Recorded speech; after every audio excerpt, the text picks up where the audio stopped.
Parce que la religion qu'ils ont mis en place aujourd'hui, les religions, déjà ne respectent pas les définitions de base. C'est des religions qui n'ont aucune spiritualité. Quand vous allez dans des églises catholiques, et même dans certaines synagogues, vous voyez les gens, c'est des gens mécaniques. Ils savent que la prière, c'est à telle heure, telle heure, telle heure. Il vient, il prie, il fait, il part, il prie. Et comme il fait ça, il sait qu'il est parfait. Non, tu n'es pas parfait. C'est là justement où ceux qui veulent le déclin de l'Afrique ont été malins. La tradition ne bouge pas, vu qu'elle est à la base spirituelle et scientifique. Donc, les connaissances scientifiques d'il y a 1000 ans, elles sont les mêmes qu'aujourd'hui, simplement qu'on découvre d'autres vérités. Si réellement quelqu'un veut savoir qui vous êtes, il vous demande. Si les gens ne vous demandent pas et qu'ils vous traitent de quelque chose, ne prêtez même pas attention. Parce que dès le départ, il ne veut même pas savoir qui tu es. Donc il vient plonger ça. Tous ceux qui me connaissent ou qui m'ont approché, même un peu à distance, s'il y a une chose qui est obligatoire chez moi, que j'impose à mes enfants, la tolérance et le respect. Donc quand ils sont venus, ils ont dit, il ne faut pas que nos Européens aient peur de ces Africains-là. Parce qu'on était des royaumes puissants. On a gagné des guerres. Donc ils ont dit quoi? Si tu veux faire que tes compatriotes aient de la confiance, fais croire que leur pays est plus grand. Donc Mercator, celui qui fait les cartes là, il a fait de telle sorte que l'Européen, il se voit... Se sent un peu supérieur. Il dit, ah, c'est un petit territoire, regarde-nous là, regarde la Russie, tout ça, ils vont rien faire. Et puis quand on va voir les Français dire, on veut payer nos rafales. Non, on ne vous vend pas des rafales. On veut payer nos portables. Non, on vous maintient Exactement. Dans cette situation, n'est-ce pas, pour vous contrôler. Exactement. C'est ça la différence, c'est que aujourd'hui, si on arrive à changer le système éducatif et si on arrive à travailler avec des gens qui nous laissent sécuriser nos frontières, dans 10 ans, c'est un autre monde.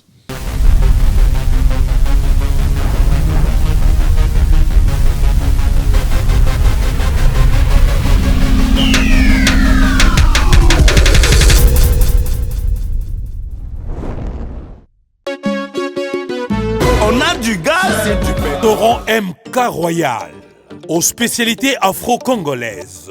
Situé au numéro 10 bis, avenue Descartes, à Limay-Brévannes. 94 450, à 10 minutes de la gare de Villeneuve-Saint-Jean. Ouverture tous les vendredis, samedis et dimanches, de 14h à 1h du matin. Pour un repas convivial, dans une ambiance musicale bien tamisée, rendez-vous au restaurant MK Royal. Réservez votre table au 07 53 61 01 03 ou au 07 58 11 10 72 pour l'organisation de votre événement bien privatisé, baptême, anniversaire ou autre surprise. Bienvenue à la table de Michel Combé, Aigle Royal, royalement vôtre.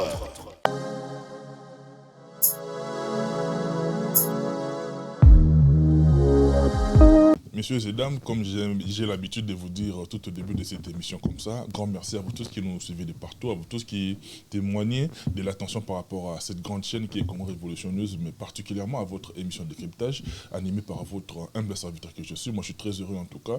Et permettez-moi également de vous demander d'entrer de jeu comme ça, de vous abonner au cas où vous ne l'êtes pas. Abonnez-vous, activez la cloche et partagez et faire à ce que le contenu de cette émission, en tout cas, puisse bénéficier d'une très très large diffusion. C'est votre manière en tout cas de soutenir cette émission. Moi je suis très heureux et dites merci également à celui qui est là derrière toutes les caméras ainsi qu'à la réalisation. Et c'est grâce à lui que vous avez ces belles images, monsieur l'ingénieur Marno Tunga. Merci beaucoup mon jeune frère pour tout ce que tu fais pour l'avancement de cette émission. Merci en tout cas de tout cœur. Et dans ce nouveau numéro, je suis très heureux et honoré en même temps de recevoir, je ne sais pas, dans quel cadre le classifier. En tout cas, il aura le temps, n'est-ce pas, de l'expliciter, parce qu'il est tellement cher pour nous également. Lui, on l'appelle Monsieur Kitoko Diakese, le grand rabbin d'Afrique. Je suis très heureux, en tout cas, et très honoré en même temps. Bonjour et bienvenue dans cette émission. Bonjour, Papa Matopé. Je suis honoré et enchanté de pouvoir partager ce plateau avec toi. Merci pour l'invitation. J'espère qu'on va pouvoir bien échanger et renseigner au maximum les auditeurs. Oui. En tout cas, on l'espère bien, et surtout que l'émission va revêtir en tout cas du caractère pédagogique, parce que les gens qui nous suivent de partout voudraient également comprendre en tout cas exactement le contenu de cette émission. Et d'entrée de jeu comme ça, vous remarquerez sur moi, j'ai pas de questionnaire. Donc remarquez déjà d'entrée de jeu comme ça, j'ai pas de questionnaire sur moi, et je voudrais qu'on fasse ce que moi j'appelle l'effet boule de neige, une seule question qui va nous emmener jusqu'au bout de l'émission. Et d'entrée de jeu, monsieur le grand rabbin d'Afrique,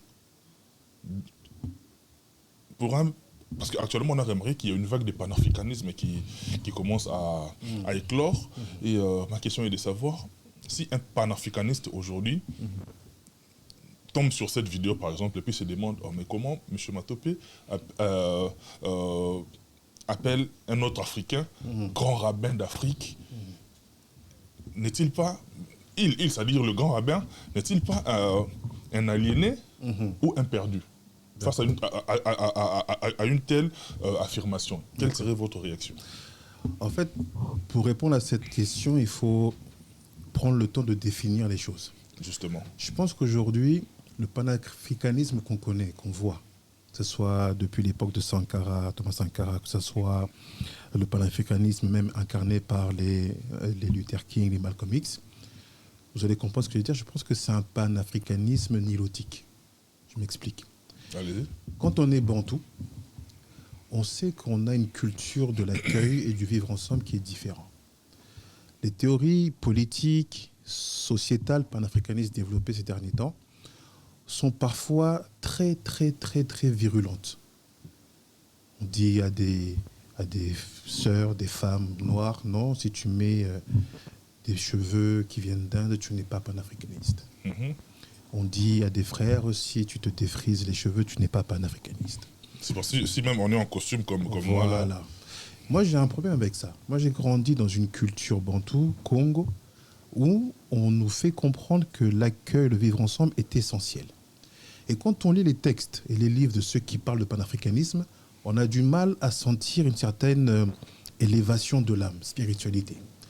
Donc de là, qu'est-ce que pour moi le panafricanisme bantou? C'est un panafricanisme qui d'abord se construit dans la spiritualité. Une spiritualité qui va être justifiée en élevant, en mettant en avant la tradition de nos ancêtres.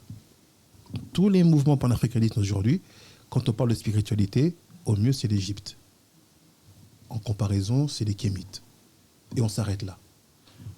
Moi, je pense que quand on a un parcours académique et qu'on connaît la construction du christianisme qui était tirée de l'égyptologie, et qu'on sait que l'égyptologie est elle-même tirée de ce qui s'est passé en Sumer, on se rend compte qu'en fait, limiter toi à l'Égypte, c'est couper le panafricanisme de 50% de sa racine. Donc je dirais aujourd'hui que tout celui qui connaît le judaïsme un peu authentique, il sait qu'il y a beaucoup d'éléments sumériens qui sont dedans. Il sait qu'il y a beaucoup d'éléments égyptiens qui sont dedans. Pourquoi? Parce que les Hébreux ont été 400 ans, 410 ans exactement en Égypte. Et à ce moment-là, pourquoi n'aurait pas-il pu avoir de partage? Et surtout, il y a des livres très anciens chez les Juifs qui confirment que les Hébreux de cette époque-là étaient comme toi et moi. Donc à ce moment-là, celui qui est panafricain et qui s'étonne de voir un rabbin panafricain, c'est qu'il manque de connaissances ou de culture.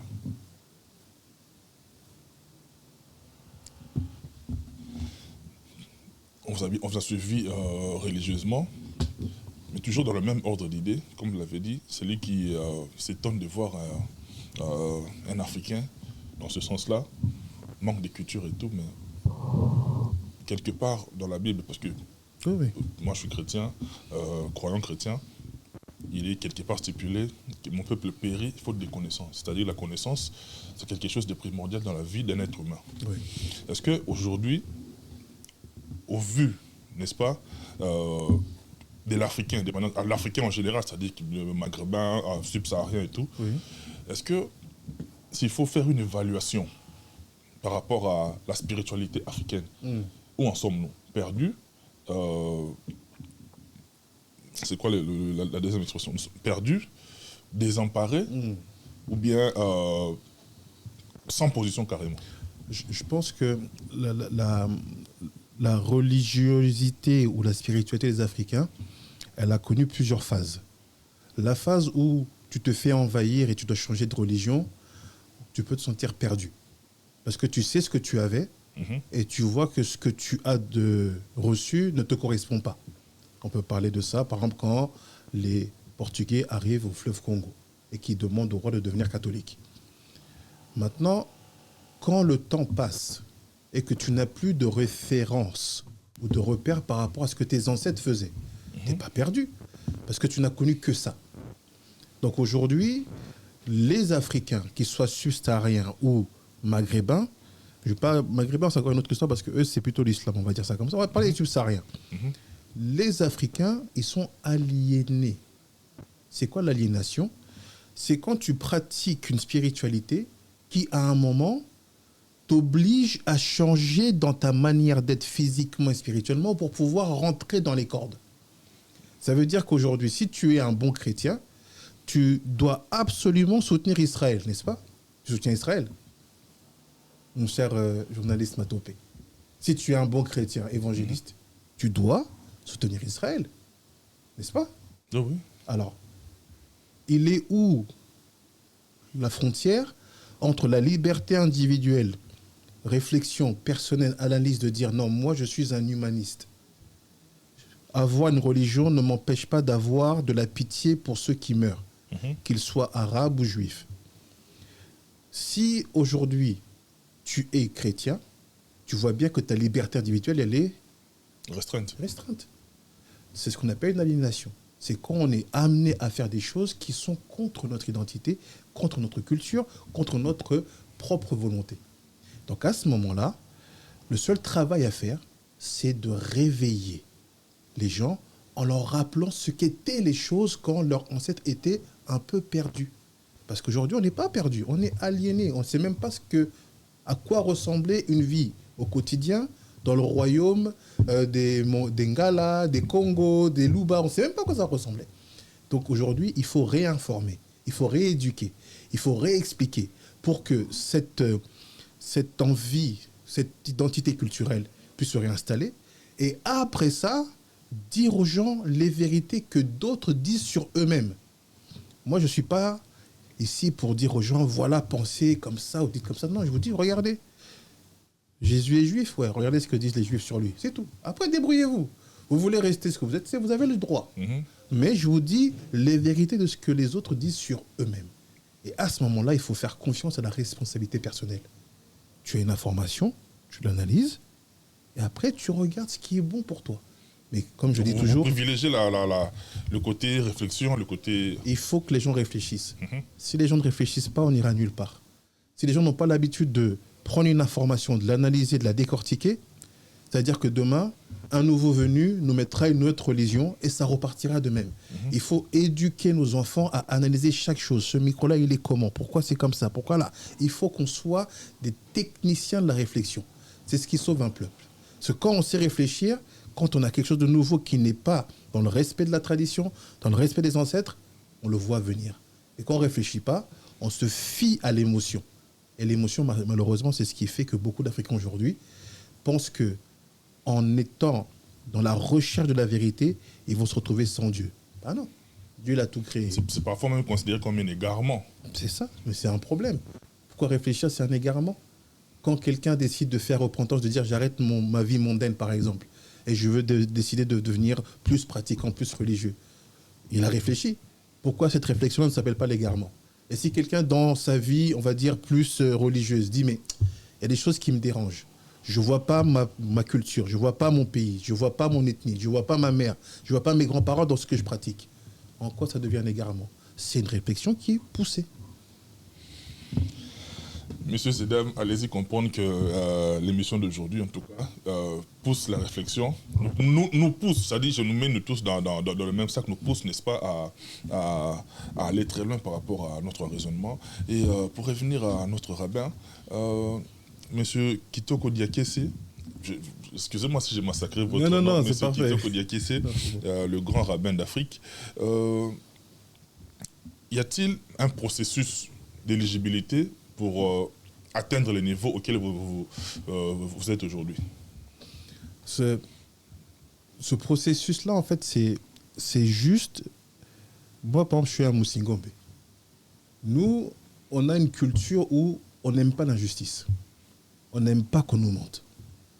C'est-à-dire qu'à Moussingombe, lui, il est dans son coin là-bas, mais il n'aime pas l'injustice. D'ailleurs, comment ce peuple-là s'est caractérisé, pour ceux qui sont un peu congolais, c'est des gens qui ont fait la guerre au roi Zingakuvu. Parce qu'ils n'étaient pas d'accord avec lui sur la manière de gérer le royaume quand il est devenu catholique. Donc ils se sont alliés aux Manyanga, enfin les Manyanga ont fait la guerre à Zingakuvu, ils sont partis, et les Ngombe, les Bessingombe les ont rejoints, et les Bessingombe, en fait, c'est le mélange des Manyanga et des Gombe. Donc nous, on n'aime pas qu'on nous mente. On aime que les choses soient claires. Donc quand aujourd'hui, on veut être indépendant, on veut avoir son libre arbitre, on veut pouvoir réfléchir et ne pas se faire avoir. Il suffit d'aller sur Internet. Aujourd'hui, c'est rempli de réseaux sociaux. Les gens veulent t'informer. Ah, regarde la vérité sur ça. Regarde la vérité sur ça. Donc, il y a un réveil sur ça. Mais ça a un prix. Ce prix-là, c'est de s'asseoir et d'apprendre. Et de ne pas avoir peur de pousser ces barrières à soi. Il ne faut pas avoir de barrières quand on veut trouver la vérité. Il faut se dire, voilà, je veux la vérité. Si ça va me faire mal, c'est pas grave. Je préfère avoir mal un moment, mais vivre de manière cohérente.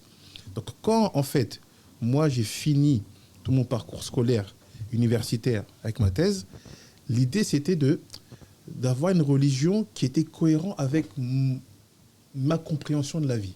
Là où je voulais aller, ce que je voulais construire, ce que je m'imaginais transmettre à mes enfants. Quand tu avances à ce moment-là, personnellement, comme je dis toujours, je ne juge aucun chrétien, mais j'analyse l'esprit de cette religion, la mentalité. Je ne m'y retrouve pas. Tu ne peux pas me dire « aime ton prochain comme toi-même, tends l'autre joue » quand tu as tué mes ancêtres. Tu es en train de me mentir. Tu ne peux pas me dire que tu fais une religion d'amour quand il n'y a pas une religion qui a le plus tué dans le monde que toi. Donc moi, quand on me dit ça, le Moussingombe que je suis, tu m'as menti. Tu m'as menti. Une fois, c'est fini. Il n'y a pas de « ah non, mais c'était pas grave ». Il y a des petits mensonges. « Ah, tu sais, c'était... » Lorsque la confiance est perdue, c'est fini. C'est fini, tu m'as menti. J'ai grandi, tu m'as dit « tends l'autre joue ». Mais en fait, toi, tu n'as jamais tendu l'autre joue. C'est mes ancêtres qui ont tendu l'autre joue. Tu coupais les bras, tu coupais les têtes, tu prenais les diamants et tu me dis « tends l'autre joue ». Tu m'as menti, c'est fini. On est des hommes, il n'y a pas d'émotion dans la religion. Il faut réfléchir. Je dis « mais il est où le truc ?» On m'a dit « non, regarde. Christianisme, là, il y a une origine.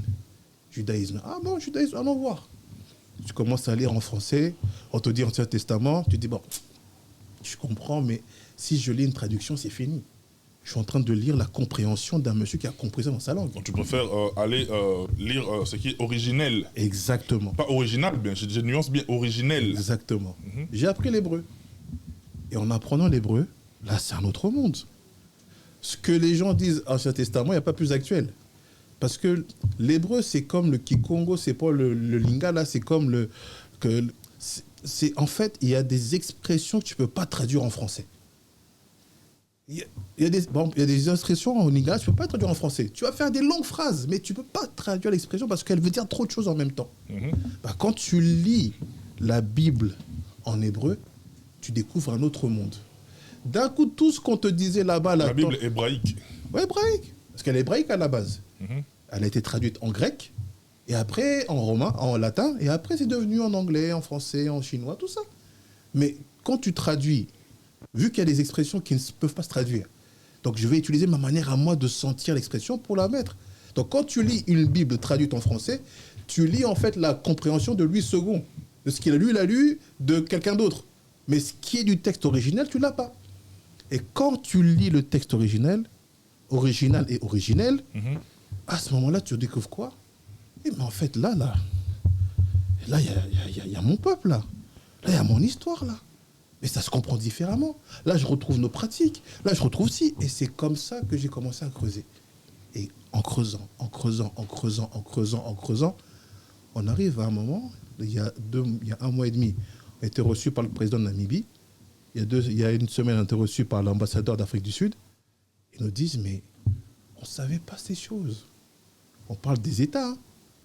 On parle de structures qui ont ce qu'ils veulent. S'ils veulent informer, fermer 4 bibliothèques dans le monde, ils le font. Des institutions. Ils disent, on ne savait pas ce que vous saviez, mais maintenant qu'on le dit, on sait que c'est vrai. Donc on travaille sérieusement. Je vois les commentaires, des fois les gens imaginent qu'on est là pour faire le buzz. Non, il y a un travail méticuleux qui ne peut pas se faire sans le peuple. Non, mais est-ce que pensez-vous que le degré d'aliénation est réparable? Parce que la plaie, elle est profonde. Toute aliénation est réparable à une condition. Laquelle? Que le malade accepte qu'il est malade. Si tu acceptes que tu es aliéné, à ce moment-là, tu vas guérir. Mais si pour toi, tu es en bonne santé, il ne va rien se passer. Meilleur exemple, prends un médecin. Le médecin, tant que tu ne veux pas accepter que tu es malade, il ne peut pas te guérir, il ne peut pas te soigner. Prenons l'exemple de certaines personnes qui m'écrivent, qui me disent « Ah, rabbin, quand même, moi, je crois en Jésus et j'ai vu des manifestations incroyables. J'ai vu des miracles, j'ai vu des belles choses. » Je fais « Ok. » C'est pas un effet placebo quand même. Non, j'ai dit non. On voit des délivrances, on voit des miracles. J'ai dit, il n'y a pas de problème, j'entends ça. J'ai dit, mais je vais t'expliquer pourquoi chez nous, chez les cocos, les manifestations n'étaient pas une preuve de vérité. J'ai dit, prenons un chirurgien. Tous les jours, il endort les gens et les réveille. Il dit, toi, tu vas dormir. Boum, il t'opère et t'ouvre le corps. Il dit, dans 6 heures, tu es debout. C'est pas une manifestation, ça? Tu penses que les musulmans n'ont pas de manifestations? Tu penses que les juifs n'ont pas de manifestations? Tu penses que les bouddhistes, les indiens, des fois, ils s'assoient sur les clous, là, ils marchent sur le feu. Tout le monde a des manifestations. Mais c'est pas tout. Est-ce que le médecin, là, quand il te dit, regarde, tu vois, il prend le sucre, il te met dans de l'eau, placebo, il dit, tiens, moi, tu vas guérir. T'es guéri. T'es devenu scientologue? Non. Donc la manifestation n'est pas une preuve de vérité. La manifestation, c'est la continuation de la conviction. La foi. Exactement. Parce que si quelqu'un a pris du sucre et de l'eau, et qu'il avait un cancer, et que le médecin, il savait ça, il lui a donné, il a guéri, pourquoi le médecin n'a pas dit, je vais faire une religion? J'ai des manifestations. Tous les jours, des gens qui travaillent à Google, à Apple, ils te disent, monsieur, dans 2 semaines, là, il va pleuvoir. Entre 10h et midi. Il y a des prévisions, il y a des satellites pour et ça. Ils font tout. Alors, aujourd'hui, qu'est-ce qu'il va faire un rabbin, un pasteur, un imam? La science te dépasse. Donc, si c'est une question de manifestation, devenons tous scientologues. Parce que la science fait plus de preuves que les hommes. Quel pasteur aujourd'hui peut dire quel temps il va faire dans 1 mois? Personne. Personne dit, non, pasteur, on va parler simplement. Dis-moi, dans 1 mois, le lundi, là, il fera quel temps entre ça et ça? Bon, il va dire hiver. Ok, non, dis-moi quel temps et quelle température. Tu mets ton téléphone, tu tapes, tu sais quel temps il va faire dans 1 mois. Pourtant, on n'est pas devenus des apôtres de l'iPhone. Alors, la manifestation n'est pas une preuve. C'est juste la continuation d'une conviction. J'ai dit à cette personne, crois comme tu crois. Fais la même prière. Sauf qu'à la fin ou au début, dit, Dieu, créateur de l'univers, qui a créé l'univers, le Dieu de mes ancêtres, je cite tes ancêtres. Si ça marche, appelle-moi dans 1 mois. C'est comme ça qu'il faut réfléchir. Quand quelqu'un fait ça, il commence à sortir de l'aliénation. Parce qu'on met des mots sur des actions alors que les définitions ne sont pas bonnes. Grand rabbin d'Afrique, je voudrais, pour aborder toujours dans le même sens, je voudrais que vous puissiez nous aider à éclaircir un petit peu 3 principes. 3 principes qui ont du mal à s'entremêler, c'est-à-dire 3 principes parallèles. Premièrement, la spiritualité. Deuxièmement, la religion. Et puis, pour finir, la science. D'accord. Très rapidement. D'accord. En fait, c'est toute spiritualité est d'abord scientifique. La formation d'un rabbin ou d'un chef traditionnel, elle est remplie de scientificité. Les rabbins authentiques, pas ceux qu'on voit maintenant qui sont formés en quelques années, les rabbins authentiques, ils devaient savoir de l'astronomie, la médecine, tout ce qui va être lié à la géologie, au corps humain, anatomie. Il y a des champs de sagesse qui doivent venir avec la formation. Si ça ne vient pas, c'est que tu es tout sauf un sage. Tu peux être un très bon religieux, très intéressant, très intelligent. Mais la spiritualité doit venir avec la science. Alors comment ça se passe? Quand ta spiritualité existe et qu'elle est scientifique, c'est-à-dire qu'elle te dit, ah mon fils, prends ce caillou-là, mets-le sous le lit, tu vas voir que ce caillou-là, il a des vertus particulières, ça va t'apaiser la tête. Comment tu sais? Non, c'est pas la sorcellerie, c'est que cette pierre-là, elle réagit comme ça par rapport à ton corps. Dans ton corps, il y a des éléments chimiques. Dans cette pierre aussi, ça va faire ce travail-là. C'est ce qu'ils ont compris. Ça crée l'alchimie. Exactement. Donc, toute spiritualité doit être scientifique. Ça, c'est réglé. Une fois qu'on a la spiritualité, selon les connaissances de la Bible, on sait que normalement, la spiritualité, elle va résider sur 2 jambes. Jambe droite, tradition. Jambe gauche, religion. Donc la spiritualité, c'est le corps qui tient sur 2 jambes qui sont tradition et religion. C'est quoi la tradition?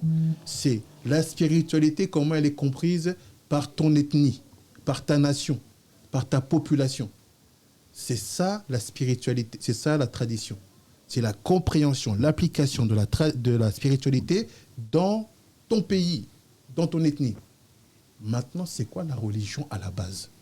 C'est très simple. Si vous lisez votre Bible, il y a marqué que ceci. Les enfants d'Israël ont fait le veau d'or. Moïse a dit que chacun d'entre vous prenne un couteau et tue son frère. Vous connaissez ce passage, non? Qu'est-ce qui s'est passé à ce moment-là? Ceux qui ont pris leur couteau et tué leur frère qui avait fait cette idolâtrie, c'était tous des enfants de Lévi. Ce jour-là, ce que beaucoup de chrétiens ignorent, mais qu'un juif, depuis le plus petit âge, il connaît parce qu'il étudie les textes dans les langues authentiques, ce jour-là, la tribu de Lévi est devenue les Lévites. C'est eux qui ont reçu le droit de devenir la tribu sacerdotale. Mais il y a un problème. Lequel? À la base, le sacerdoce était remis à chaque famille. Le premier-né de chaque famille, c'était lui le prêtre qui devait servir au temple. Donc jusqu'à aujourd'hui que tout le monde parle, à chaque fois qu'une femme juive accouche et qu'elle a un premier-né garçon, elle doit faire une cérémonie où elle remet la sainteté de cet enfant-là à quelqu'un de la tribu des Lévites. Ça veut dire en fait que quoi? On se retrouve dans des religions qui sont à défaut. À l'origine, Dieu, ce qu'il voulait, c'est que la religion, elle soit familiale. Dans ta famille, tu as un prêtre et c'est lui en fait qui va dire « Ah, voilà comment on va appliquer la tradition dans notre famille. » Mais on a tout mélangé. La religion est devenue nationale, la spiritualité, c'est devenu les gens qui n'ont pas de foi. Tout mélangé. Retenez bien ça. La spiritualité réside sur 2 jambes qui sont tradition et religion. La tradition, c'est la compréhension de la spiritualité dans ton peuple. Et la religion, c'est normalement ce que ta famille vit, mais vu que les familles peuvent devenir des clans et des ethnies, c'est comment tu vis cette tradition dans ton clan, dans ton ethnie. Rabin, je ne sais pas si vous serez d'accord avec moi avec le temps, la tradition subit, n'est-ce pas, des transformations. Oui. Avec le temps, parce que les choses aussi évoluent d'une manière ou d'une autre. Mais est-ce que cette transformation peut avoir un certain impact sur la religion? C'est là justement où ceux qui veulent le déclin de l'Afrique ont été malins. La tradition ne bouge pas, vu qu'elle est à la base spirituelle et scientifique. Donc, les connaissances scientifiques d'il y a 1000 ans, elles sont les mêmes qu'aujourd'hui, simplement qu'on découvre d'autres vérités. Mais si je vais 1000 ans en arrière, je prends de l'aluminium et je mets ça dans une source de chaleur, l'aluminium va fondre. Il n'a pas fallu 1000 ans à l'aluminium pour, entre guillemets, réagir à une certaine manière au feu. Quand vous mettez l'aluminium dans des micro-ondes, ça fait du feu. Donc, la science ne change pas avec le temps. Que ce soit maintenant, je reprends un exemple, que ce soit maintenant ou il y a 1000 ans, la Terre tourne toujours. Les étoiles sortent toujours la nuit. Le soleil se lève à l'est, se couche à l'ouest. On sait tout ça, ça ne bouge pas. Donc si la tradition est basée sur des vérités scientifiques, il n'y a pas à craindre. Sauf quand quelqu'un qui veut t'envahir, il vient mettre de la fausseté dans ta tradition. Et ça, on a des preuves. On sait que quand les Européens sont arrivés dans les continents africains, dans les pays africains, ils ont apporté des traditions à eux qu'ils ont introduites dans nos traditions. Et que quand tu te retrouves aujourd'hui avec des chefs spirituels qui ne voient pas de résultats dans ce qu'ils font, c'est parce qu'on a enlevé la dimension scientifique. Ils ont pas peut-être ils ont modernisé. Il ne faut pas moderniser. Quand tu as quelque chose qui marche, en fait, tu peux adapter parce que chaque personne est différente. J'ai une bêtise, si on me dit, voilà, pour arrêté d'avoir mal à la tête, il faut de l'eau, un Doliprane. Peut-être moi, comme je suis un peu costaud, peut-être il me faut que je 2 Doliprane. Peut-être quelqu'un qui est plus maigre, il lui faut 1 Doliprane. Ça dépend du métabolisme, de l'organisme aussi. Mais c'est toujours un Doliprane, toujours de l'eau. C'est la même chose. Donc on sait, par exemple, pour que quelqu'un dorme, on sait ce qu'il doit faire, comment boire, comment manger. Pour que quelqu'un devienne très spirituel, on sait comment il doit faire, quel type de jeûne. Rien n'a changé. C'est juste savoir adapter selon la personne. Et le temps ne change pas la vraie tradition. Si vous avez une tradition qui change et qu'un jour vous avez vu un chef traditionnel qui vous dit non, aujourd'hui pour ça, je vais faire ça. Et 10 ans après, non, en fait, je ne fais plus ça, j'ai changé. Il y a un problème. Rabbin, j'ai suivi... comment dire, j'ai suivi sur les réseaux sociaux, j'ai suivi une espèce d'échange entre jeunes et l'un d'eux a évoqué comme quoi la religion aurait endormi le peuple africain. C'est-à-dire, on remet tout à Dieu. C'est-à-dire, la part de l'humain ne prime plus. Tout ce qui nous arrive, en tout cas, gloire à Dieu, grâce à Dieu. Même quand on vous demande comment vous allez, je vais bien grâce à Dieu. C'est-à-dire, la responsabilité humaine a perdu son sens. Est-ce que vous partagez cette opinion? Je la partage totalement. Parce que la religion qu'ils ont mis en place aujourd'hui, les religions, déjà ne respectent pas les définitions de base. C'est des religions qui n'ont aucune spiritualité. Quand vous allez dans des églises catholiques, et même dans certaines synagogues, vous voyez les gens, c'est des gens mécaniques. Ils savent que la prière, c'est à telle heure, telle heure, telle heure. Il vient, il prie, il fait, il part, il prie. Et comme il fait ça, il sait qu'il est parfait. Non, tu n'es pas parfait. Parce que la religion, normalement, doit reposer sur la spiritualité. Et comment la spiritualité s'exprime? C'est par rapport à l'éthique et la moralité. Donc, en fait, aujourd'hui, on a des gens qui vendent des religions, qui n'ont aucune spiritualité. Et quand tu grattes un peu, tu vois que niveau éthique et moralité, 0. Abbé Pierre, 0. Tel truc, 0. Les gens sont des gens immoraux et sans éthique. Donc, si quelqu'un est strictement religieux, et il le fait selon les définitions actuelles, et que pour lui, on lui a dit, c'est ça la religion, c'est ça la vérité, vas-y. Et il ne prend pas le temps de se demander s'il y a du spirituel, il y a de la spiritualité dans cette religion, c'est fini. On va t'utiliser pour que cette religion soit un moyen de te donner de l'opium. C'est pour ça que les philosophes disaient eux-mêmes, la religion, c'est l'opium du peuple. Les gens ont un défaut. Ils adorent, l'opium qui est une drogue. Qui est une drogue, ouais. Ça veut dire quoi cette expression? Que les gens ont eu un défaut. La majeure partie des gens, 98% des gens, c'est se déresponsabiliser. Les gens, ils aiment bien, en tout cas, c'était pas moi. Hein. Moi, on m'a juste dit de faire, j'ai fait. Non, dans la vie, on t'a créé à l'image de Dieu, tu y crois? Donc ça veut dire qu'il y a une part de Dieu en toi, oui. Alors, cette part-là, on ne la voit pas. À quel moment elle produit? À quel moment elle crée? À quel moment elle croit en elle? On la réveille, on la stipule. Comment tu la réveilles? En apprenant, tout d'abord, parce qu'il faut apprendre. Je suis d'accord avec toi. Et puis, lorsqu'on apprend, on sait comment développer. Merci. Et quand tu apprends, tu dois avoir le devoir de chercher la vérité. Parce que si on te transmet une connaissance qui est mensongère, tu n'as rien appris. Donc, si ces jeunes-là ont dit la religion, elle aliène l'homme, ils ont raison. Parce qu'à un moment, aujourd'hui, quand on voit les gens qui sont religieux, il n'y a pas plus intolérant. Je dis tout le monde, que ce soit les juifs ultra-orthodoxes, que ce soit, on voit ce qu'ils publient, que ce soit les chrétiens ultra-orthodoxes, c'est-à-dire qu'ils sont là, tu veux écouter un Verkis, la Komituna, musique du monde, mais qui es-tu pour me juger? On est des frères ou on n'est pas des frères? C'est pour ça que la Bible te dit, regarde, ne juge pas David du fait qu'il ait pris Bathsheba. Si tu veux savoir l'histoire de David là, avec Bathsheba, ok, d'abord, dis-toi que pour juger quelqu'un, il faut avoir été à sa place. Il faut se retrouver dans les mêmes circonstances. Même circonstances, avec la même propension à aimer ou à détester certaines choses. C'est-à-dire que si je n'ai pas été à ta place, Papa Matopé, et que je n'ai pas le droit de te juger, parce que je ne sais pas ce que toi tu as à gérer. Et que disent les sages juifs par rapport à ça? Il fait, si toi, on t'avait mis le mauvais penchant de David, en 2 secondes, tu aurais fait pire que lui. Lui, toute sa vie, s'est battu, jusqu'à ce qu'il arrive juste à craquer. Mais pourquoi il a craqué? Ça, je vous donne un petit scoop. Allez-y. C'est parce qu'en fait, David, il a posé une question à Dieu. Il a dit, moi aussi, je veux qu'on m'appelle père. Dieu a dit, non. Il n'y a que 3 pères. Abraham, Isaac et Jacob. Il dit, moi aussi, je veux. Et t'es sûr que tu veux? Il fait, oui. Et je t'envoie un test, ça va être compliqué. Il fait, je veux. Et le test, c'était Bathsheba. Il était dans son palais. Et il va faire ses psaumes. Il voit le rideau d'en face, et sous Bathsheba est toute nue. Voilà. Il est tombé. Donc là, on apprend quoi? Il a été mis à l'épreuve. C'est ça. Il ne faut pas demander à Dieu les choses. Il faut laisser les choses se construire doucement en étant dans l'étude et dans la recherche. C'est comme ça qu'on se donne les forces d'assumer la vérité au prochain niveau. C'est pour ça que des fois, les gens me disent « Mais toi, ne parle pas de Papa Simon qui est moi, tu ne connais pas. » Je sais des choses que vous ne savez pas. Mais je vais doucement. Parce que s'il y a des vérités que je vous dis, certains peuvent avoir des crises cardiaques. Ça peut choquer. Exactement.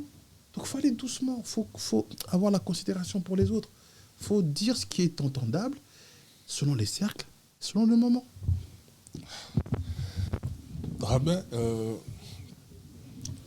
comment est-ce que vous êtes perçu en Israël, par exemple? En fait, c'est... Le fait de voir un rabbin noir, africain. En fait, s'il y a un mot qui peut caractériser ça, c'est combat. D'abord, c'est un combat pour devenir rabbin. Parce que quand tu es noir, on le sait, c'est plus compliqué. Si en face d'un Israélien, déjà, il peut se dire... C'est plus compliqué. Les gens, ce qui est fort avec le judaïsme, c'est que s'ils voient que tu connais la religion, ils te laissent tranquille. Il peut ne pas t'aimer, hein. Il peut même être raciste. Mais s'ils voient que tu connais, que tu maîtrises, ils te laissent tranquille. Donc moi, j'avais compris ça. Quand je suis parti, les 7 années qui ont suivi, j'ai tout fait. Je ne me suis pas donné un repos pour pouvoir tout apprendre. Avec les meilleurs. J'ai dit, je veux le meilleur endroit. L'endroit où on dit que c'est le top. J'étais avec les kabbalistes, les gens, j'étais le plus jeune de ma classe. Tous étaient des rabbins, 60 ans, des barbes jusqu'ici. Mais tu apprends avec ces gens-là. Je n'avais pas un mot d'hébreu. Je ne parlais pas hébreu. Je me suis accroché. Et jusqu'à ce que tu arrives à montrer que tu maîtrises les outils. Même mieux qu'eux. À ce moment-là, tu vois que c'est toujours la même chose. Tu sens que tu gênes. Parce que tu es le petit, comment je parle de moi le langage, tu es le petit Renoir là, tu es là à côté, reste là, calme. Non, tu es là, bon, en plus tu parles pas. J'ai dit, vous savez quoi, je vais aller faire mon école à côté. Je veux une école pour ceux qui sont un peu convertis et les Noirs, Américains, Africains. L'école se remplit. On était à 5 minutes du mur des lamentations. C'est l'endroit, c'est comme si tu habites aux Champs-Élysées et tu vois, ou bien tu es en face de la Tour Eiffel. Donc quand tu es en Israël, l'endroit le plus cher d'Israël, c'est à 5 minutes du mur des lamentations. Là-bas, j'ai mon centre, 2 salles d'études, des appartements loués pour les étudiants qui viennent de partout. Et on enseigne. On enseigne quoi? La fierté et la légitimité d'être noir et juif, ou plutôt d'être israélite bantou. On a réussi à trouver des textes incroyables. Les gens commençaient à être gênés. Et venaient nous voir et prenaient des photos. Comment vous avez trouvé ça? Non, on travaille. Nous, au début, on était naïfs. On pensait que dans la religion, qui cherche la vérité, et que les gens, quand ils aiment ceux qui savent bien faire la religion, ils vont nous laisser tranquilles. Non. Quand ils ont vu que ça devenait trop sérieux, sur un élément que j'ai sorti, j'ai dit, regardez, tous ceux qui sont juifs d'Europe de l'Est, qu'on appelle Ashkénazes, en général, leur théorie, c'est de dire que on les a trouvés en Europe de l'Est parce que les 10 tribus sont arrivées là-bas. Quand il y a eu la séparation du royaume d'Israël et de Samarie, avec Roboam et Jéroboam, Roboam, il était amené en exil avec les 10 tribus. Les Ashkénazes disent, voilà, nous on descend de ceux-là. Plutôt les Chassidim, ceux qui connaissent et comprendront mon langage. Ceux qui sont de l'Europe de l'Est. Nous maintenant on creuse et on trouve des références qui disent que non. Les 10 tribus sont parties en Afrique. Quand tu dis ça, dans un pays qui est tenu par des personnes comme ça. Pour ne rien vous cacher. J'imagine les degrés du risque. C'était plus que risqué. Parce qu'on a envoyé des gens bien informés. Il y a un papa d'un de mes élèves qui travaille dans le renseignement congolais qui m'a dit, mes enfants, on a des mauvais signes, il faut quitter. On a quitté. Donc 12 ans de vie que tu laisses derrière toi parce que tu es menacé par ceux qui t'avaient dit, sans toi, laisse, tu fais comme chez toi. On a poussé. Mais c'est un mal pour un bien parce que ça permet d'être cohérent par rapport à la grandeur pour nous des terres africaines. C'est pas par défaut. On avait compris ça déjà, mais ça nous a juste permis de sauter le pas. Donc on laisse ça derrière. Merci beaucoup, le grand rabbin. Et je voudrais également savoir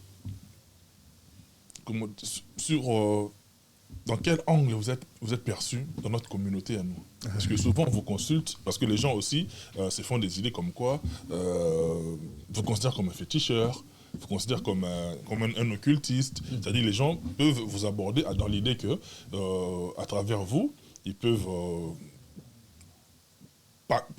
paxer ou pacter avec je ne sais qui, avec quel esprit maléfique, n'est-ce pas, pour s'en sortir matériellement, financièrement.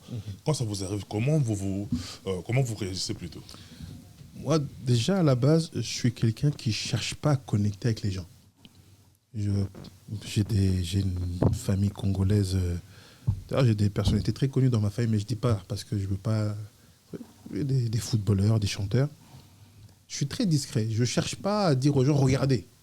Là, je le fais parce que je suis en famille ici, avec toi, avec papa Michel Kombe, avec papa Daïd Mombele. Je suis en famille, donc pour moi, c'est comme si on discutait dans un salon, même si c'est écouté par des milliers de personnes. On le suivi à travers le monde. Le monde. Mais l'idée, en fait, c'est de dire aux gens, si réellement quelqu'un veut savoir qui vous êtes, il vous demande. Si les gens ne vous demandent pas et qu'ils vous traitent de quelque chose, ne prêtez même pas attention. Parce que dès le départ, il ne veut même pas savoir qui tu es. Donc, il vient plonger ça. Tous ceux qui me connaissent ou qui m'ont approché, même un peu à distance, s'il y a une chose qui est obligatoire chez moi, que j'impose à mes enfants, la tolérance et le respect.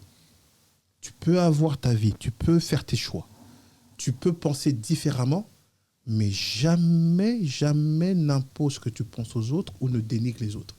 Donc à partir de ce moment-là, quand tu es comme ça, tu ne peux jamais être féticheur. Parce que quand tu es féticheur, tu vends un produit. Tu vends quelque chose que tu veux que les gens utilisent. Moi, je suis ami avec... J'ai des discussions avec des imams. On parle de technique. Je ne pense pas que ça ait une bonne idée. Des imams. J'ai des discussions avec des pasteurs. Est-ce que tu peux nous former? Combien de pasteurs j'aide à ramener dans un chemin où, tout en étant dans leur religion chrétienne, ils ne manquent pas de respect à leur culture, à leur tradition. Tous les jours, j'ai des pasteurs au téléphone. Je parle avec des politiciens. On dirait, non, lui, c'est un homme de Dieu. Qu'est-ce qu'il va parler avec des politiciens, des escrocs? Non, c'est des hommes, c'est des humains.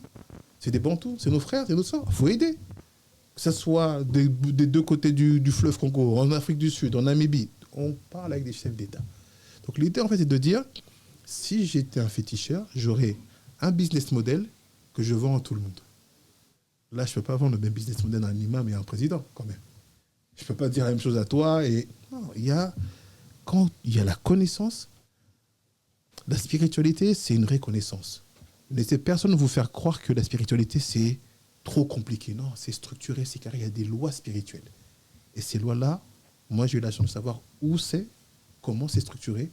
Donc, on sait comment faire pour aider les gens sans qu'ils changent dans leur identité. Et quoi en contrepartie? Contrepartie, jamais prendre d'argent. Jamais prendre d'argent. Pourquoi? Dieu a donné ça gratuitement, oui, après tu veux prendre l'argent. Moi, ma vie, je ne la gagne pas avec ce que je fais en tant que grand rabbin. C'est même plutôt moi qui dépense. Ma vie, je ne la gagne pas avec ce que je fais comme cours. Ou que j'enseigne, c'est moi qui dépense l'argent. Donc, si tu veux voir si l'authenticité de celui qui t'enseigne ou qui est ton leader spirituel est vrai, regarde que ce qu'il te donne, il te donne gratuitement. Vous ne demandez pas la dîme. Vous n'êtes pas intéressé. En général, quand les gens me disent, rabbin, tu veux dîme, tu veux un truc, je fais, donne à ta famille. Donne à ton papa, donne à ton frère, je crois qu'il a besoin. Pas besoin. Parce que le jour où tu commences à mettre ça, ça y a été tombé. Il y a un intérêt. Là, c'est fini. Donc, on a travaillé, bien sûr, c'est pas facile. Je comprends que des fois, tu as la pression. La maman, elle crie à la maison, le frigo, il est vide. Et toi, tu fais genre des coups de fil et tu passes des heures au téléphone. C'est tentant de dire, bon, glisse-moi un petit 200. Non, tu t'es rien. Parce que c'est ça le respect de la spiritualité et le respect de la noblesse de nos ancêtres. Ah, c'est très intéressant parce que je vous ai demandé ça parce que lors de votre dernière sortie médiatique, lorsque vous avez parlé à comment attirer, au fait, vous avez abordé le côté lucratif, c'est-à-dire comment attirer, n'est-ce pas, les moyens sur soi. J'ai vu que ça intéressait beaucoup de gens, c'est pourquoi je vous ai posé la question. Parce que nous, en tout cas, Africains, Congolais particulièrement, on aime là quand ça parle d'argent. C'est comme vous avez parlé comment attirer de l'argent sur soi. J'ai vu que ça intéressait beaucoup de gens. Bien sûr. Est-ce que vous pourriez synthétiser cette réflexion? En fait, il n'y a pas de mal à être attiré par l'argent. Il n'y a pas de mal du tout. Le seul problème, c'est si cette attraction vous amène à faire des choses délictueuses, du vol, à la corruption et à manquer de respect à ceux qui sont comme vous semblables. La clé pour réussir en fait à attirer l'argent et que ça se multiplie, c'est que l'argent quand il descend, vu qu'il descend par un moyen qui a été maudit, c'est quoi ce moyen? C'est le travail. Le travail, c'est une malédiction. Parce que c'est écrit... Tu mangeras la sueur de ton front. Merci. Après qu'il est fauté. Donc tout celui qui pense que le travail est bienfaiteur n'a pas compris. Donc quand vous lisez le Capital de Marx et qui vous dit... Celui qui ne travaille pas ne mange pas non plus. Bah c'est ça qu'on va arriver. Le fait de manger, on t'a jamais dit que tu avais besoin de travailler. Où c'est écrit? Sauf pour ceux qui étaient maudits. Donc quand tu es dans un état de malédiction, c'est quoi? C'est quand tu crées l'argent pour le travail, mais que tu ne la spiritualises pas.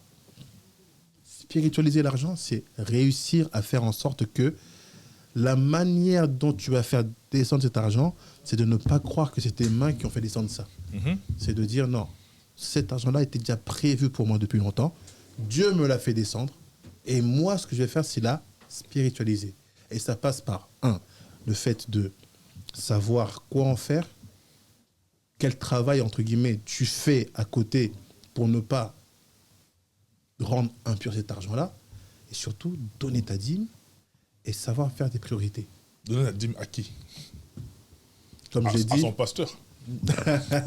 si ton pasteur est un vrai pasteur, donne-lui, parce que tu sais qu'il n'a pas à manger, donne-lui sans qu'il sache que c'est toi.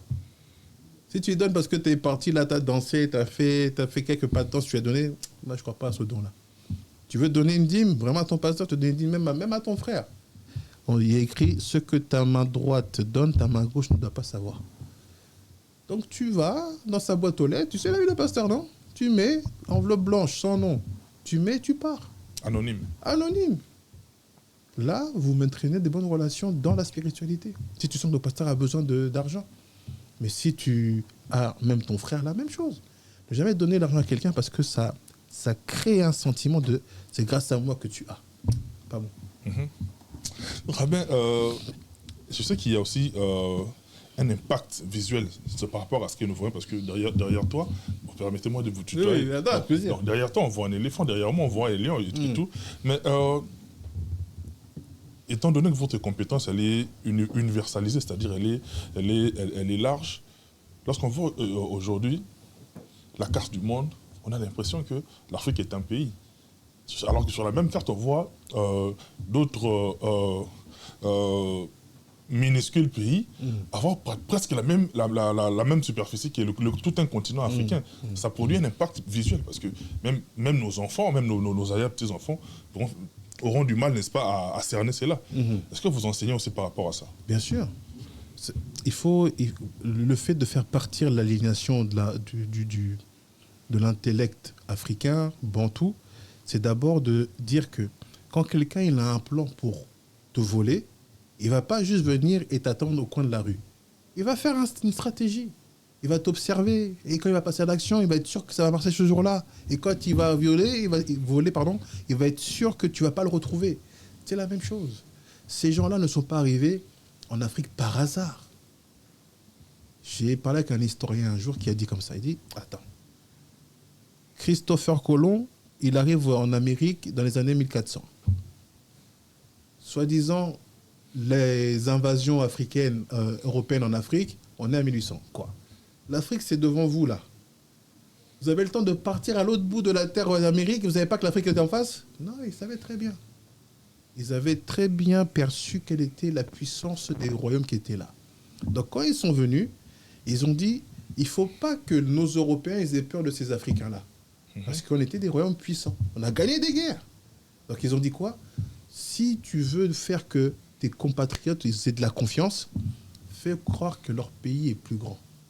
Donc Mercator, celui qui fait les cartes là, il a fait de telle sorte que l'Européen, il se voit... Se sent un peu supérieur. Il dit, ah, c'est un petit territoire, regarde-nous là, regarde la Russie, tout ça, ils vont rien faire. Et quand ils ont fait ça, ils ont pu réussir parce qu'en 1900, il faut savoir que la population européenne était 3 fois plus supérieure à la population africaine. Les gens pensent que... La démographie, elle était grande. Exactement. Les gens pensent que nos ancêtres, ils ont eu peur. Non. Ils ont été des Yuma et tout. Ils étaient plus nombreux que nous. Mais aujourd'hui, 2030, on est 1 milliard. Et l'Europe, là, c'est 400 et quelques millions. Donc, le double, pratiquement. La démographie joue un grand rôle. Donc, ce mensonge-là de dire que l'Afrique est petite, tout ça, il faut le faire enlever. Il faut dire aux gens, allez chercher des livres d'histoire d'historiens africains. Ne vous dites pas qu'il y a une histoire vraie, il y a une histoire fausse. Il y a juste des histoires. Quand l'Européen raconte ses histoires, c'est normal qu'il se mette, lui, beau gosse dedans. Bah pareil pour toi, l'Africain. Dans ton histoire, mets-toi beau gosse dedans. Donc que l'Africain crée son narratif, son propre narratif. Exactement. Si tu fais ça, nos enfants, demain, ils seront les leaders du monde. Il faut les former dès maintenant, dans les cartes, même dans le langage. Il faut reparler le langage. Il ne faut pas que ça meure. C'est pour ça que j'aime beaucoup les Congolais, parce qu'on arrive à résister à ça. On parle lingala, on n'est pas là à parler français tout le temps. C'est important. Une anecdote rapidement. Je crois qu'il y a là 3 ou 4 mois, j'étais avec un ami à moi qui est une grande autorité du pays. Et il était venu en voyage d'affaires. On était en Belgique, mais bizarrement, je l'ai trouvé. Il s'est retranché du groupe. Il était très calme, très serein. J'ai essayé de me rapprocher de lui et puis il m'a posé une question. Il m'a dit, mon frère, depuis tout à l'heure, tu as remarqué que je suis un peu triste. J'ai dit, mais pourquoi? Il m'a dit, mais depuis que je suis arrivé en Belgique, je trouve que c'est un tout petit royaume. Même quand on se déplace, je crois que la superficie n'est pas si grande que ça. Alors il m'a dit, je me pose la question, comment est-ce que un si petit pays, un si petit royaume nous a colonisés? Il a dit, ça me rend triste, ça m'attriste, j'arrive pas à y croire. Mais comment est-ce qu'est-ce qu'ils ont fait pour... y avait-il de la sorcellerie ou de la magie derrière ça? Parce que pour lui, c'est incroyable. En fait, il y a ce que les gens appellent le kindoki ou la sorcellerie. Il faut savoir que la plus grande sorcellerie, c'est quand la science est maîtrisée, utilisée par des gens qui ont un mauvais cœur. C'est ça la sorcellerie, c'est de faire de la science et l'utiliser de la mauvaise manière.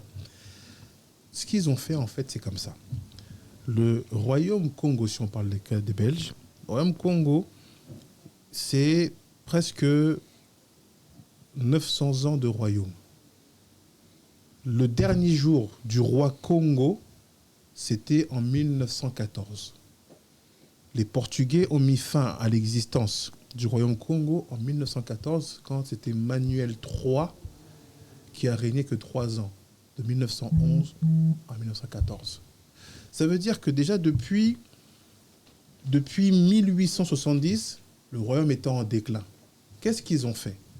Ils ont fait en sorte que les rois Congo naissent avec une autre culture, avec une autre tradition, avec une autre religion. Désorientés carrément. Voilà. Les futurs rois étaient éduqués au Portugal. Ils étaient dans des églises jésuites, catholiques, portugais. Donc en fait, c'est des personnes qui n'avaient, entre guillemets, sans juger qui que ce soit, aucun amour patriotique. C'est pourquoi le message de Papa Simon Kimbangu, il a un écho à ce moment-là. Parce que les gens, ils sentent que le royaume est en train de disparaître. Et Papa Simon Kimbangu, il commence son travail en 1920. Donc ça veut dire que Lui-même, il a connu un roi Congo à son enfance. Mais son adolescence, tout ça, son adulte, il n'y a plus de roi. Donc comment tu arrives à faire ça? C'est quand tu infiltres les élites et que tu infiltres les systèmes éducatifs. Quand les gens commencent à croire que ce que tu leur apportes est mieux que ce qu'eux ils avaient, c'est fini, te mange dans la main. Et tu peux être un petit pays, hein, tu n'as peur de personne. Regarde, par exemple, sans comparaison aucune. Israël, c'est un petit pays. Ils ont une technique de communication. Après, il faut les armes. Et les armes, on a toujours eu un temps de retard. Regardez un reportage récemment du président du Burkina Faso. On lui a dit, mais vous vendez votre pays à la Russie. Il dit, c'est faux. Il dit, comment ça? Regardez, il n'y a que les Russes qui... Il fait, non, c'est faux. Il fait, tout ce qu'on vous fait croire, là, c'est faux. Pourquoi? Parce qu'aujourd'hui, quand vous êtes un Burkinabé, un Congolais, un Camerounais, un Gabonais, ceux qui fabriquent les armes ne vous les vendent pas. Il fait, les Russes, on les paye. Et vous les vendent calmement. Ils vous les vendent.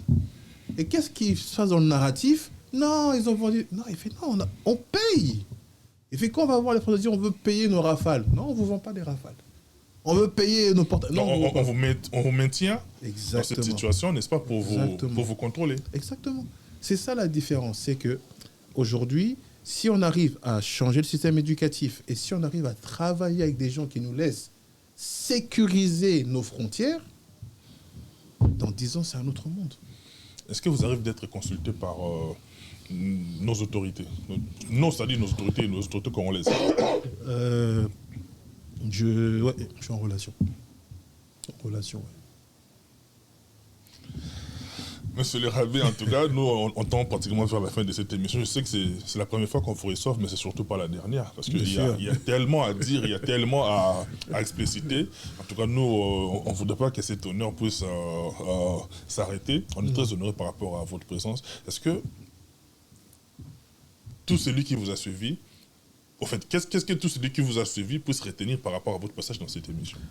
Il faut retenir que des émissions comme l'émission de Papa Matop et sur le décryptage, cette émission, il faut être patient. Parce que quand on décrypte, des fois, il faut un peu aller en arrière, réouvrir, redéfinir. Donc, il faut un peu être patient. Il y a des informations, il y a des preuves, il y a des livres, il y a des renseignements qu'on va vous donner. Donc, soyez vraiment fidèles à l'émission. Parce que vous allez voir que l'idée, c'est de vous donner les outils pour que vous soyez maître de vos vies. Et sachez que il n'y a pas d'autre choix que maintenant, il est temps que les Bantous, les vrais Bantous, je dis, ceux qui se comprennent, commencent à construire un nouveau narratif du panafricanisme. Et qu'on sort le langage haineux entre noirs, entre personnes de même couleur, on va dire, qu'ils soient aux États-Unis, tout ça. Il est important que nous, surtout nous les Congolais, on a cette culture-là. Les gens nous prennent un peu pour des fois des fatigués. Non, on n'est pas fatigués. C'est qu'on est très tolérants. On est très ouverts. On aime laisser les gens être ce qu'ils sont. On nous trouve beaucoup plus plongés dans le divertissement, plutôt que dans des sujets qui poussent l'intellect à aller plus loin. Je pense que des fois, on exagère un peu. Parce que si tu regardes le pourcentage des Français qui sont intellectuels, le pourcentage des Français qui sont sur TikTok et Instagram et qui vont dans les concerts, c'est la même chose. La seule différence c'est que nous les Congolais, on est un peuple exigeant. On a envie que tous les Congolais ils soient au top. Non, c'est pas obligé. Quand on est en France, on n'est pas choqué qu'il y ait des gens comme des Cyril Hanouna. Qui est choqué? On ne dit pas non, Cyril Hanouna il détruit la France. Non, il fait ce qu'il veut. Donc, tant qu'il y a une élite intellectuelle, on doit être content. Est-ce qu'elle existe? Oui. Je ne parle pas de moi, mais elle existe. Il y a des Congolais qui travaillent. Et que l'élite en question également prenne le devant, n'est-ce pas, pour passer par exemple dans des médias comme ça, pour véhiculer des messages comme on l'a fait avec vous. Ils vont venir parce que je sais que... Souvent, il y a une certaine timidité par rapport à cette élite. C'est la raison pour laquelle, lorsqu'on est branché sur les réseaux sociaux congolais, on ne tombe que sur des choses que tout le monde connaît. Non, ça va venir parce que je sais que ton émission, Papa avec mon père, ils sont regardés. Les gens ont vu maintenant qu'il y a une place pour ça. Il y a une place pour les discussions. Parce que des fois, on avait peur de ça parce qu'on pensait que si on vient là, c'est pour critiquer les autres. Non. Moi, je suis là, je suis content que tu es qui tu es. Si tu étais au concert de Héritier Watanabe, tant mieux, c'est bien. Tu t'es amusé, bien, je suis content. Quand on va arriver à faire ça, c'est fini, plus rien ne peut nous vaincre. Être là et savoir vivre la vie simplement, sans dire que non, parce qu'il ne fait pas comme moi, il est dans la sorcellerie. Non. Et ça, c'est ce que les autres nations ont réussi à faire. Laisser la différence exister. Et c'est même la force. Merci beaucoup, Rabin. Je tiens également à préciser que vous êtes docteur en sciences politiques et auteur de plusieurs ouvrages. Mais est-ce que vous êtes d'accord avec celui qui a dit que pour cacher quelque chose à l'Africain, il faut mettre dans un ouvrage? Je dirais que celui qui l'a dit, je ne sais pas ce qu'il a fait, mais il était au courant de ce que les Européens avaient prévu de faire. Parce que c'est comme ça si... a été fait à dessein. Ça a été fait à dessein, donc oui, c'est vrai. C'est une vérité. Mais il faut qu'on fasse attention de ne pas oublier de donner à nos enfants l'amour de la lecture. Parce que... C'est une culture. C'est ça. Parce que l'Afrique, en fait, elle fait des bons. Nous, il y a 20 ans, il n'y avait pas de téléphone fixe. En Afrique, on n'a jamais connu le téléphone fixe. Mais on a eu directement les portables. Donc, en fait, l'Afrique, elle n'évolue pas comme le monde. Sans transition. Donc voilà, il n'y a pas de transition. Le monde a connu les cabines téléphoniques dehors, les maisons à la maison. On passe du point A au point exactement. H. Et ce qu'il faudrait faire attention, c'est qu'en faisant ces bons-là, on n'oublie pas de construire l'amour de l'écriture et de la lecture. Parce que c'est là-bas et c'est comme ça qu'on peut maintenir vive notre mémoire et notre histoire. Merci beaucoup, monsieur le grand rabbin d'Afrique. Moi, je suis très heureux en tout cas. Je voudrais également que tous ceux qui nous suivent de partout puissent retenir que celui qui contrôle ta peur devient maître de ton âme. C'est justement ce que nous subissons. Celui qui a médité par rapport à ça, celui qui contrôle ta peur devient maître de ton âme. Bravo. On est arrivé à la fin, un mot de conclusion, et puis moi j'ai fini. Moi, il ne faut pas rajouter. Quand une phrase est aussi vraie, aussi pure, il faut la laisser exister. Celui qui maîtrise ta peur, celui qui contrôle ta peur devient maître de ton âme. C'est parfait, c'est ça. Merci beaucoup, mesdames et messieurs. On est pratiquement arrivé à la fin de cette émission. Vous avez aimé, dites merci à Michel Kombe Aigle Royal, à toute la grande famille Congo Revolution News, David Mombele, Junior Louere, et derrière toutes les caméras, et ainsi qu'à la réalisation, monsieur l'ingénieur Marno Tounga. Merci beaucoup, petit frère Popo. Moi, je suis pratiquement arrivé à la fin d'ici. Là, portez-vous bien. Bye bye. À la prochaine.